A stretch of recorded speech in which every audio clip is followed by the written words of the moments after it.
Hello, let's do Netflix Starstruck for February 12th. We're going to do the easy and the hard. The easy is called positive ones. So the way this works is in each row, each column, and each colored region, we need to place exactly one star. We also can't have stars touch each other.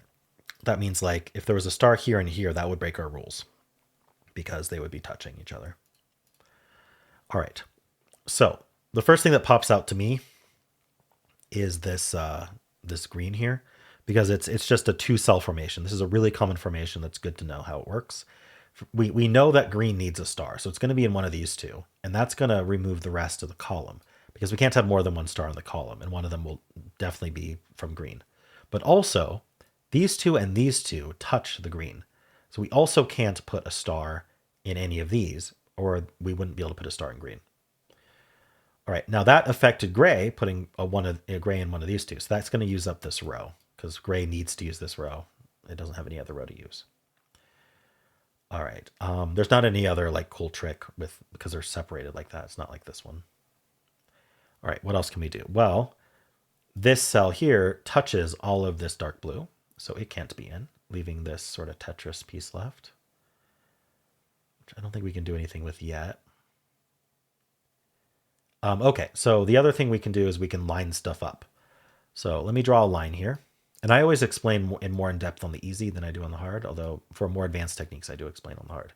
All right, so the dark blue and the green, notice that they're fully above my red line. So we are going to place a star each, one star each above our red line. But you'll also notice that our red line is 2 rows. And we can only have 1 star per row. In fact, we have exactly 1 star per row, meaning we know there's exactly 2 stars above my red line. One of them is definitely going to be coming from this dark blue, and one is definitely going to be coming from the green. As a result, anything else above the line can't be a star because otherwise there'd be too many stars above the line. All right. So what do we get from that? Well, now orange is going to use this right column. It can't use any of these, so that's out.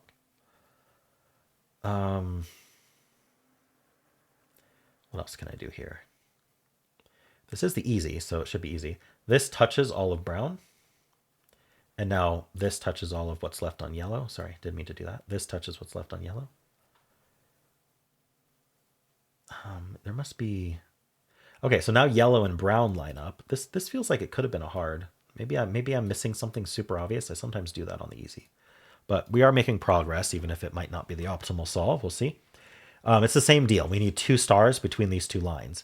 And one of them has to come from yellow because the only other place outside in yellow is X'd out. And one of them has to come from brown because all the ones outside in brown are X'd out. And so that means that the rest of the row, all of this, cannot be a star. That leaves just this. It's the same as the green. There's just 2 left in this orange. So these 2 are out because they touch it. And now this touches all that's left in light blue. This one, and this one touches all 3. And so it can't be a star, and that places the last place in gray, 1 place left in brown, 1 place left in yellow, dark blue, green, red, orange, and light blue. All right. And that is it for easy. And I'm going to make sure my phone doesn't make that sound again. Oop, it just did. All right, well. You get that sound again. All right, let's move on to the hard. I'd say that was on the harder side. That was definitely not a plonker for the easy. Let's put it that way. Definitely not plonker. If we want a rating system there. All right, let's play the hard. It's called gold medal. What does that? Does that mean the hard is going to be really hard today? All right, so we can get rid of these because of gray. That places in orange and gray.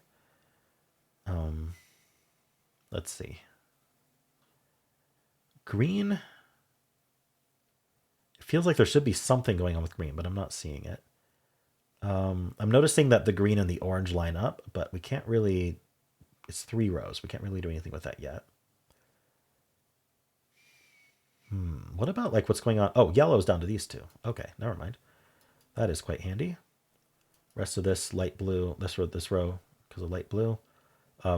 This column because of green. Okay. Oh, this touches all that's left of red. So does this. This touches, or this sees what's left of red, column and touching. This is down to 2, so that's not in. That places yellow. Now red's down to these two. So far it's just kind of flowed. Oh, one left in light blue. This touches, and this and this get eliminated because of dark blue. This row is either orange or brown. This elimination is definitely not necessary because I noticed we have one left in red, but I just kind of want to point it out. Like, we do this for fun, and I like to point out fun logic because this is pretty neat logic here. Notice that this row has these cells left. So one of those four is going to be a star. Now, either there's a star in orange or there's a star in one of these three browns. Now, if you remember something about this formation of three in a row, this can't be a star if it was one of these three because it would be touching it. But the only other option is this is a star, which is in the same region as it. So this is never a star. We can X that out. But we probably didn't need to because this is a star. This sees what's left of orange. Xing that out wouldn't have, Xing that out wouldn't have changed that. But this can't be a star. We're now down to these two in this column, which remember can't touch it. So these two are out. Ooh. I must be missing something obvious at this point. Two left here. Oh, this can't be in. So actually, maybe that deduction I did was helpful because this sees this orange and this orange. It's just same row or column, is it? And so that leaves just one place here. And that gives us the orange and the brown and the green, and we're done. All right. That was a pretty interesting one. I like that one step. I don't know if it was necessary, but it was fun. And it ended up useful in the end, which was also nice. Cool. Well, how'd you do?